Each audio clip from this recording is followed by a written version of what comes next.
है इसलिए प्राउड करना चाहिए। Getting my point? मैं क्या बताना चाह रही हूँ? ऑब्वियसली इक्वलिटी की बात बाबा साहब हमारे कॉन्स्टिट्यूशन में करते हैं, लेकिन वहाँ पे वो स्पेशल प्रोविजंस देते हैं क्योंकि उनको वो इक्वलिटी नहीं मिल रही है। तो महिलाएं जो मानव नहीं बनी है वो स्पेशल प्रोविजन के तहत मानव बनने के मार्ग पर आने चाहिए। सिर्फ महिला करके प्राउड फील करेंगे तो हम मानव बनने का प्रयास ही नहीं करेंगे। सही है ना? तो यहाँ पर एक बात मेरी एग्जाम्पल के तौर पर मेरे सामने आ रही है, वो ये है कि हम इसको ध्यान दें कि गांवों में जब कोई जाता है घर में, घरी कोनी आहे का, कोई जाता है और पूछता है तो जवाब क्या मिलता है? नहीं, मालक घरी नहीं। बराबर है? अगर मैं कुछ गलत बोल रही हूँ तो मालक घरी नहीं। जवाब कौन दे रहा है? औरत दे रही है, घर की महिला, है ना? लेकिन वो कौन है उसको खुद मालूम नहीं, उसकी वैल्यू क्या है। वो अपने घर के पुरुष को मालक कह रही है, अपने पति को मालक कह रही है, और जब मालक होता है तो दो मालक तो एक घर में हो नहीं सकते, तो दूसरा कौन बन जाता है?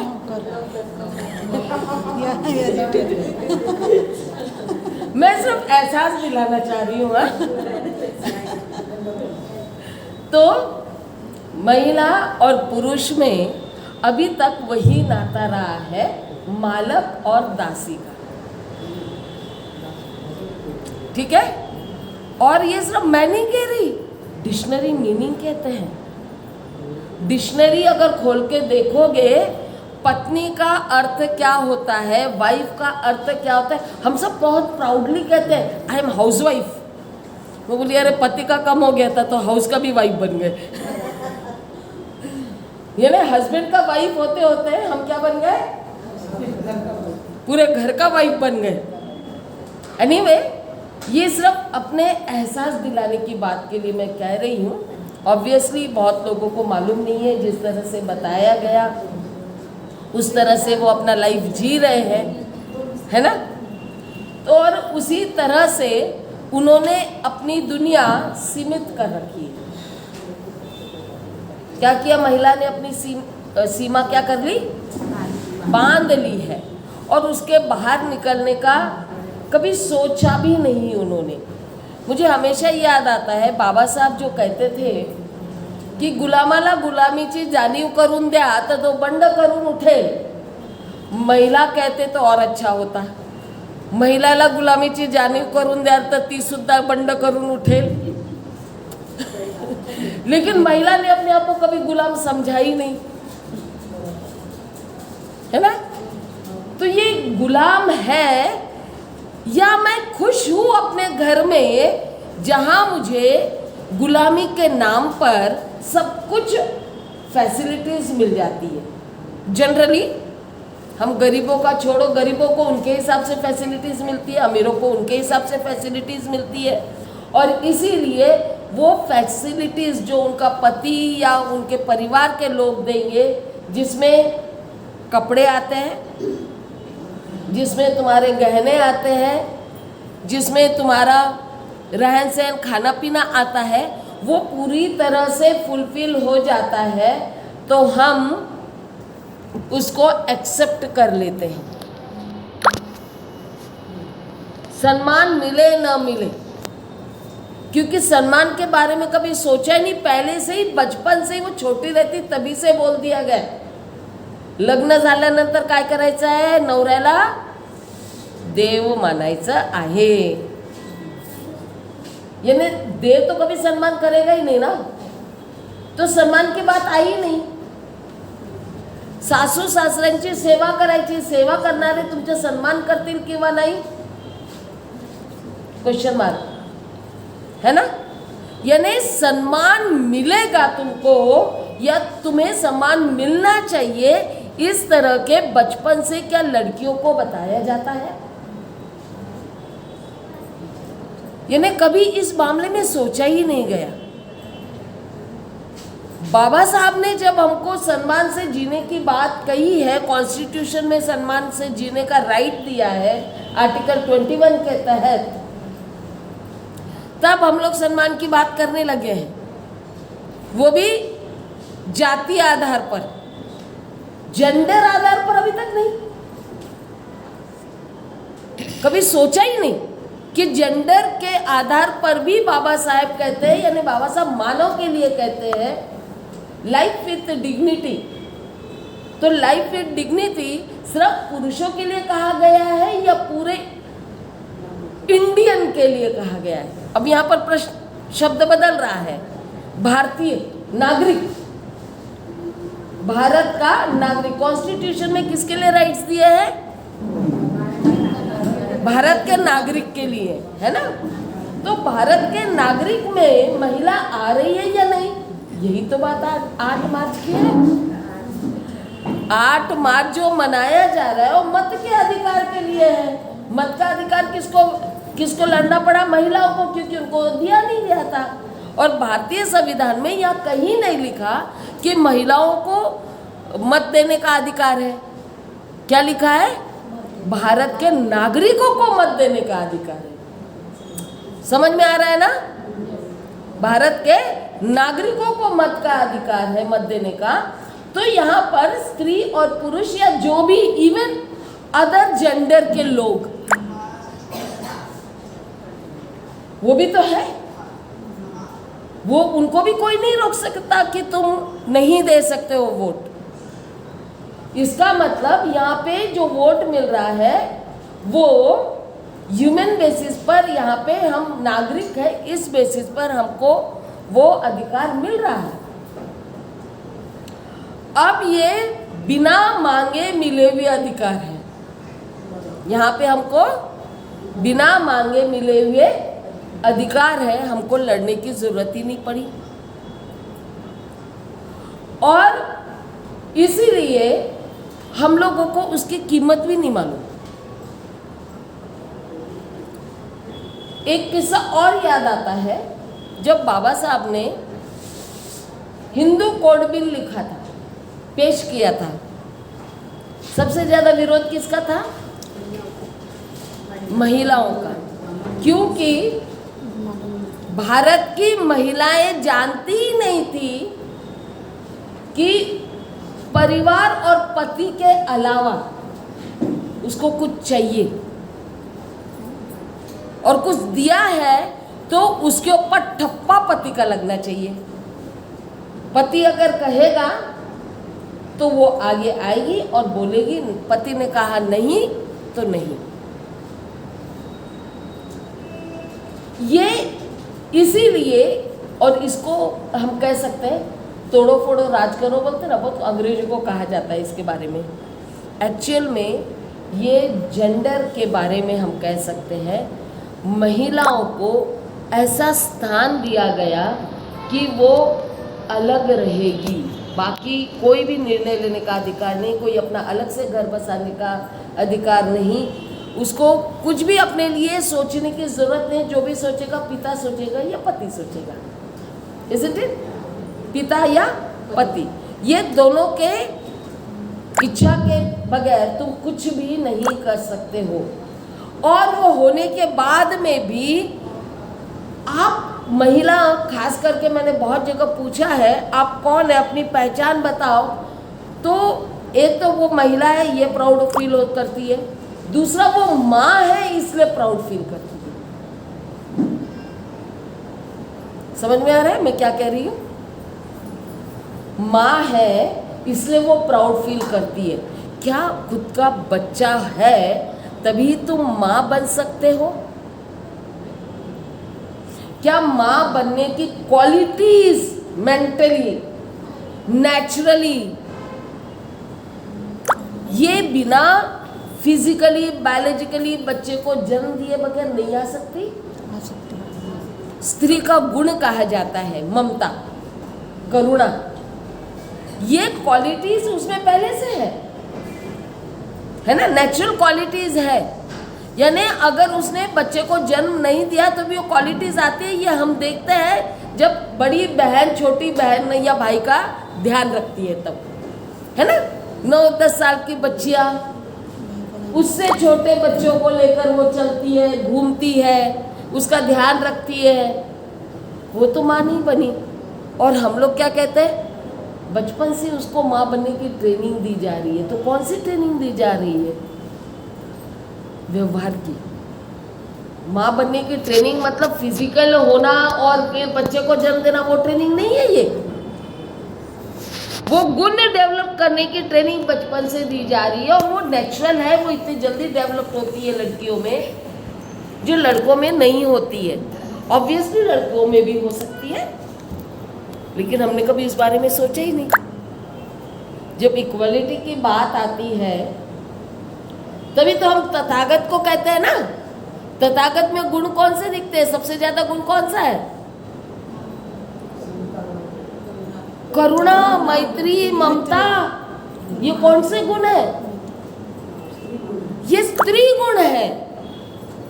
अभी अभी कोई प्रोग्राम में मुझे निम्मल भिक्खुनी ने कहा था, महामानव बुद्ध को कहा, तो वो भिक्खु कहते हैं कि बुद्ध को छोड़ दो, वो महामानव में नहीं है, वो महापुरुष में है। बोली मानवता अगर आना है, तथागत महापुरुष में आते या कुछ और कहते हो आप, तो उसमें स्त्री के गुण क्यों दिखाई देते हैं? क्यों हम पहचान उनकी उस तरह से करते हैं? मानव बनने का मतलब ही है कि हम में जो गुण नहीं है वो गुण निर्माण करना। स्त्रियों में पुरुषों के गुण आने चाहिए और पुरुषों में स्त्रियों के गुण आने चाहिए, तभी वो मानव बनने की प्रक्रिया में शुरुआत हो जाती है उनकी। ये ध्यान रखना है।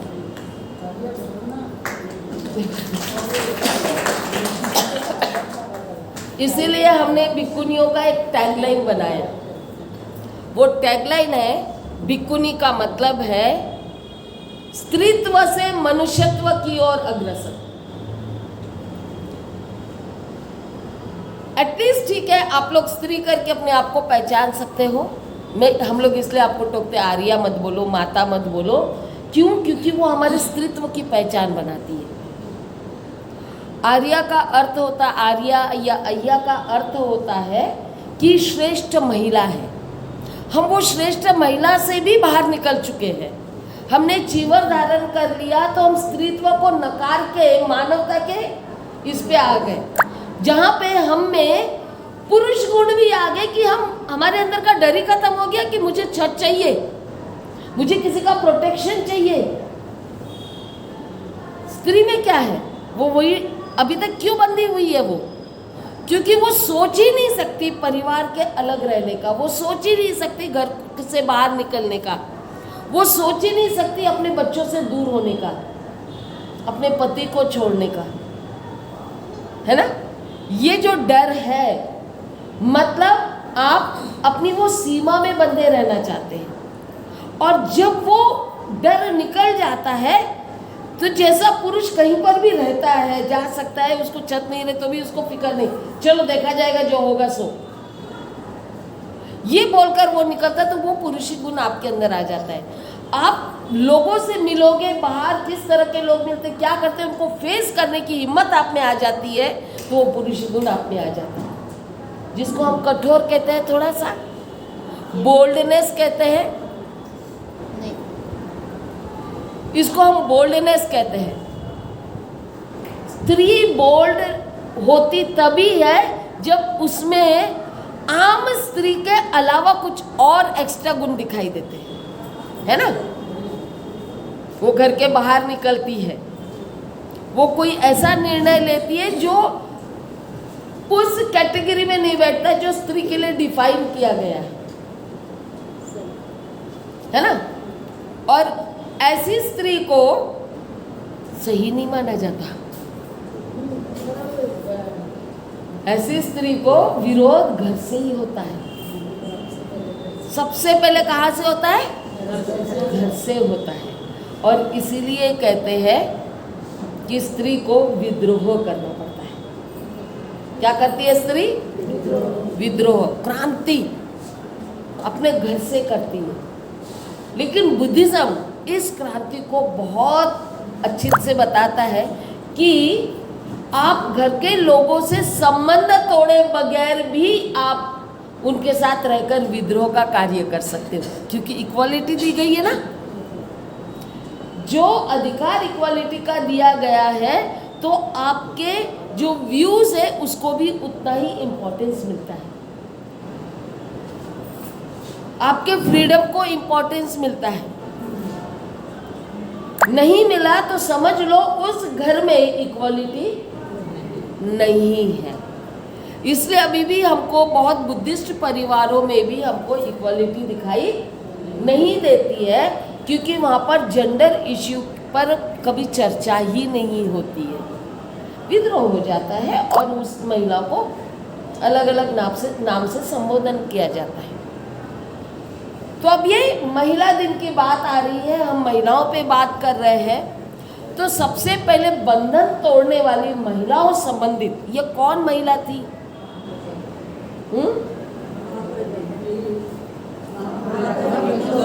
महाप्रजापति गौतमी, ये पहली महिला है। मुझे बहुत अच्छा लगा, मुझे अपेक्षा नहीं थी आप फोटो रखोगे, अच्छा लगा मुझे। महाप्रजापति गौतमी, इनकी पहचान आम जनता में सिद्धार्थ गौतम की मौसी माँ के रूप में ही है, लेकिन एक मानव के रूप में भिक्खुनी के नाम से उसकी एक अलग पहचान है जिसे छुपाया गया था। Even from the text, Pali text में भी नहीं दिखाई देता उनके बारे में जानकारी, मिलेगी तो बहुत कम मिलती है और निगेटिविटी के लेकर होती है। यानी इस तरह से होती है कि अगर हम भिक्खुनी बनने का प्रयास करें कोई, तो सबसे पहले हमने देखा है क्या क्या साइकोलॉजिकल इफेक्ट होता होगा उस परिवार के पुरुष पर। पहला प्रश्न आता है, ये हमको पता क्यों चलता है? क्योंकि हमसे वैसे प्रश्न पूछे जाते हैं आम महिला से। अरे तुम्ही भिक्खुनी झाले तर नवऱ्याला जेवण कोण बनवून देते? पहला प्रश्न। इसका मतलब ये जब महिला के माइंड में वो आ रहा, वो पुरुष के माइंड में कितना आ रहा होगा? ही गेली तर आता आपला स्वयंपाक कोण करून देईल? इसलिए पहले ही मना कर दो। दूसरी बात, चीवरदारी है, नमन करने की प्रक्रिया होती है ना? अब पुरुष, घर का पति, उसकी पत्नी अगर चीवरदारी बन जाती है, बहुत प्रॉब्लमेटिक है। एनीवे, ये साइकोलॉजिकल है। जो सही तरह से बुद्धिज्म को समझता है, इक्वालिटी समझता है, उनमें ये प्रॉब्लम्स नहीं आते। अब महाप्रजापति गौतमी, यहाँ पर इनको किस तरह से प्रस्तुत किया गया इसको मैं थोड़ा सा बताना चाहूँगी। हम अन्य धर्मों में और सब जगह एटलीस्ट बोलने के लिए तो भी ये कहा जाता है कि माँ सबसे बड़ी होती है, माँ गुरु है, ये कहा जाता है। अन्य धर्मों में भी कहा जाता है। लेकिन बुद्धिज्म में माँ की जगह ऐसी बनाई गई कि वो माँ बेटे को नमन करती है। समझ में आ रहा मैं क्या कहना चाह रही हूँ? बेटे को, बेटा कौन? तथागत बुद्ध। और उनको नमन कौन कर रहा है? महाप्रजापति गौतमी।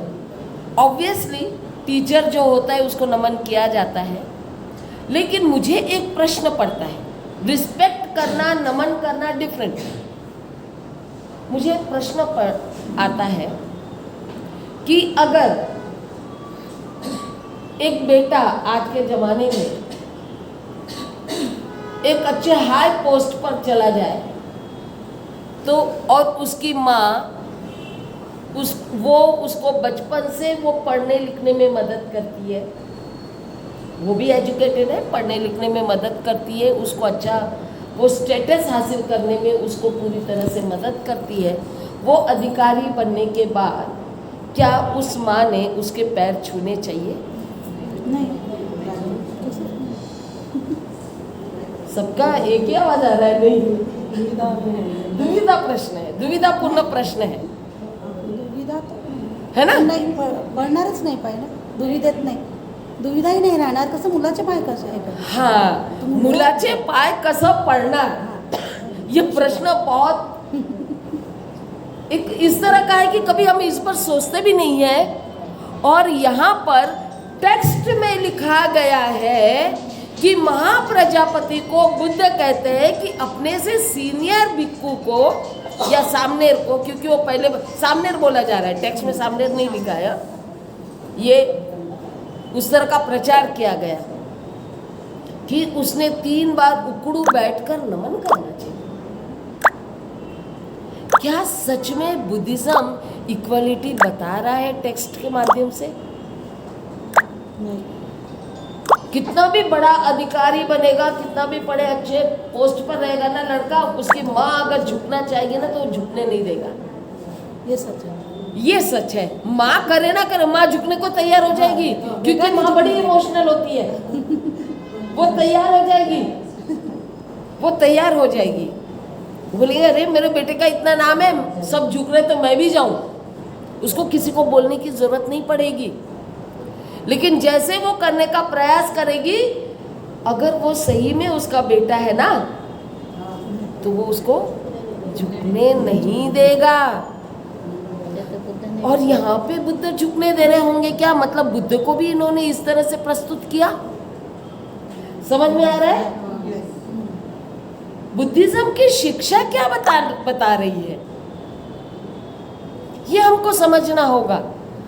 यहाँ पर माँ को गुरु का दर्जा देने की जब बात आती है तो बुद्धिज्म में कहीं ना कहीं हमको खामियां पता चलती है कि जो टेक्स्ट के माध्यम से आती है, इसलिए हमको इस पर रिसर्च करके इसको सही तरह से समझने की जरूरत पड़ रही है। झुकने नहीं दिया ना उन्होंने, वो पहले बोल दिया 8 गुरु धर्म बनाया था कि ऑलरेडी संपत्ति होगी। जो मैं 8 गुरु धर्म उपसंपदा की बात नहीं, वो नमन की बात है। 8 गुरु धर्मों में पहले वो बात कर रही हूँ मैं, ठीक है ना?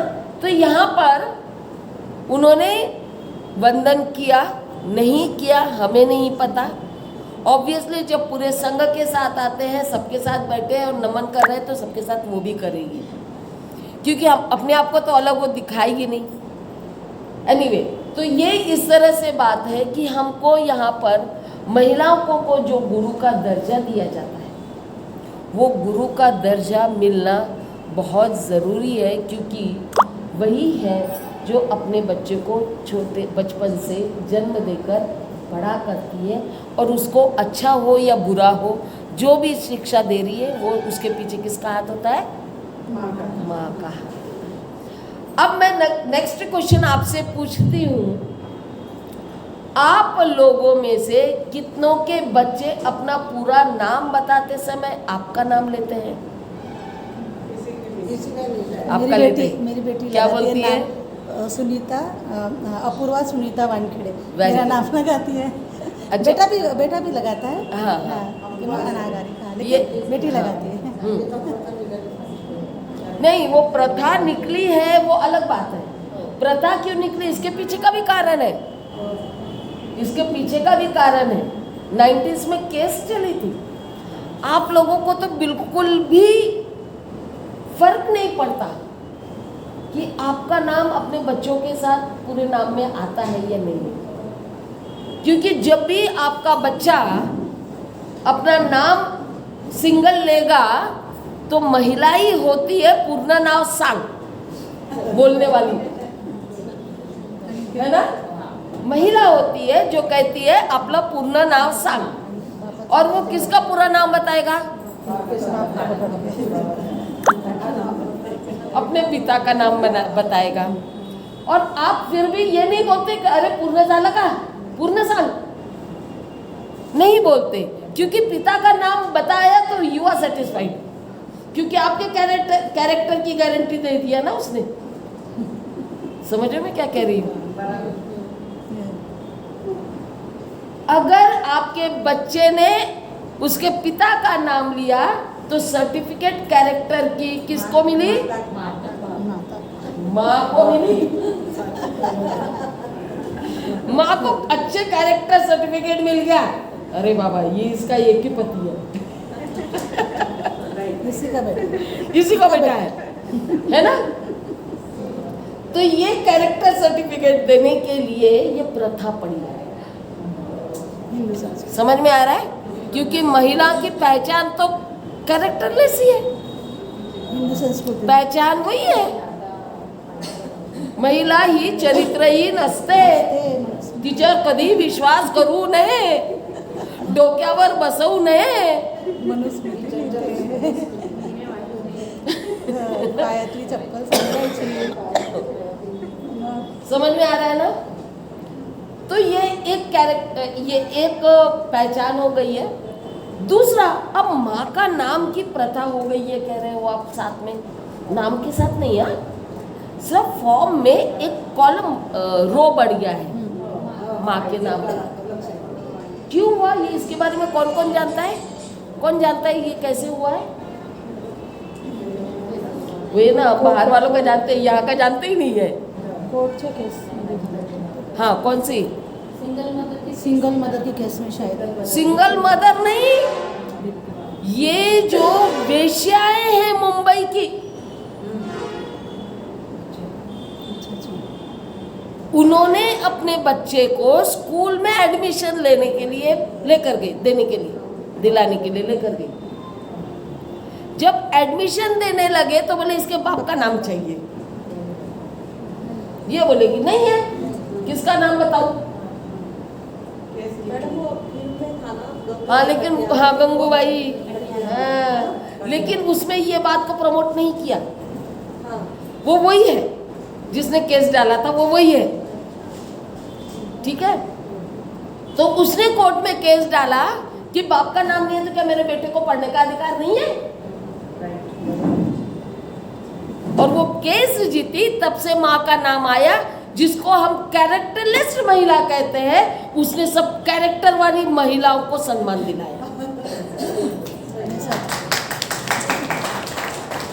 समझ रहे हो? हमको तो फर्क ही नहीं पड़ता। अब ये आ गया इसमें कि फॉर्म में माँ का नाम लिखा होना चाहिए, कंपलसरी हो गया है। पिता का नाम कंपलसरी नहीं है। अरे बाप रे, अभी अभी मेरा एक केस हुआ है, मतलब मैं वो कार्य के लिए अभी थी, एक बच्चे का, उसने अपने पिता का और सरनेम हटा दिया अपने नाम से। भिवापुर गई थी, उनको बोल रहे कि ये नाम सिंगल नाम है उसका, तुम सिंगल नाम लिखो सर्टिफिकेट पर। बापाचे नाव नाही, आडनाव नाही, अरे कंपल्सरी नहीं है, नहीं होऊ शकत नाही। कर्मचारी मानने को तैयार नहीं। यानी इतने वो पितृसत्ता जो है ना, वो इतना हावी हो गया है कि पिता और सरनेम के सिवा वो नाम लिखने को तैयार ही नहीं है।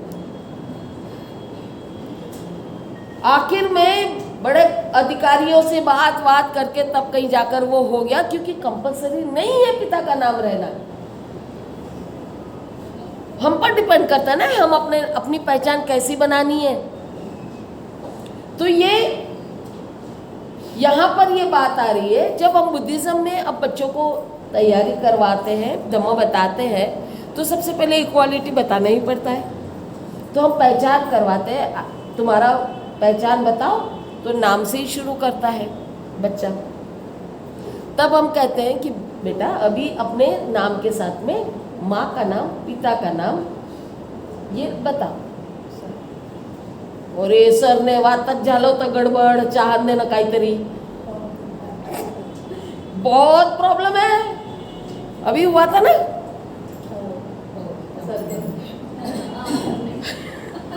सरनेम को लेकर आती हूँ, रुको। महिलाओं से संबंधित समस्याएं हैं ये सब। अब वो बच्चे को बताया कि अपने नाम के साथ अपनी माँ का नाम पहले लिखो, फिर पिता का नाम लिखो। तो क्यों लिखे? क्यों लिखना चाहिए माँ का नाम पहले? क्योंकि उसने जन्म दिया, उसी ने तो जन्म दिया है, ठीक है। और पिता का नाम क्यों? जब तक माँ बताएगी नहीं तब तक। माँ ही जानती है उसका पिता कौन है, दूसरा कोई नहीं जानेगा। यानी हम अपनी वैल्यू को भूल रहे हैं। एक आम महिला के तौर पर भी हम अपनी जगह को भूल रहे हैं। You are the first one to be identified. और आप ही उसके पिता का नाम बता सकते हो। सरनेम पर आते हैं। आपका सरनेम क्या है? बावनगढ़े। पक्का आपका है?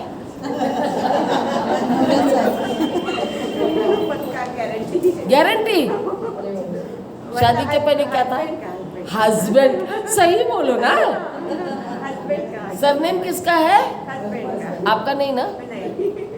तो आपके ऊपर थोपा गया, लगाओ, नहीं तो इस घर में नहीं रह सकती।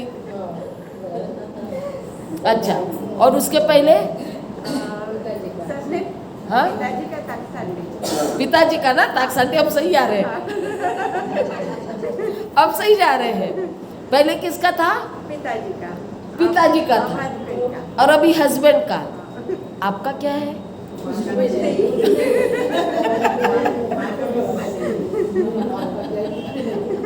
समझ में आया? कभी विचार ही नहीं करते। और उल्टा ताकसांडे और बावनगढ़े दोनों लगा लेंगे। हमको एक का गुलामी नहीं चाहिए, दो दो गुलामी चाहिए साथ में। हाँ, हम दोनों लगाएंगे। यानी कहाँ जा रहे हैं हम लोग? क्या सोच है? हम अपनी आइडेंटिटी, ठीक है, परिवार है, मैं ये नहीं कह रही कि परिवार को छोड़ना है, पति को छोड़ो, बच्चों को छोड़ो, नहीं, बट अपनी भी तो एक आइडेंटिटी होनी चाहिए ना। आइडेंटिटी बनाना हमारा अधिकार है या नहीं है? मैं अगर ग्रेजुएट हूं तो मैंने बताना चाहिए ना मैं ग्रेजुएट हूं। नहीं, मैं मिसेस ताकसांडे, यानी नाम भी नहीं बताते। हम नाम पूछो तो सरनेम बताते हैं। नाम पूछा जाए तो क्या बताया जाता है?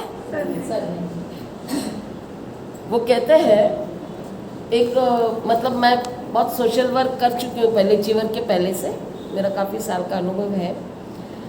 हम लोग जाते थे हरियाणा में, वहाँ पे महिलाओं से हम पूछते थे कि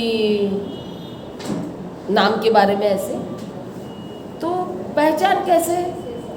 एक कहानी आई ऐसे बीच में कि ऐसी घटना घटी, कहते हैं कि कुछ सरकारी कर्मचारी जाते हैं, वो SHGs होता है ना, सेल्फ हेल्प ग्रुप, बचत गट वाले, तो उनमें वो पहचान करने जाते हैं।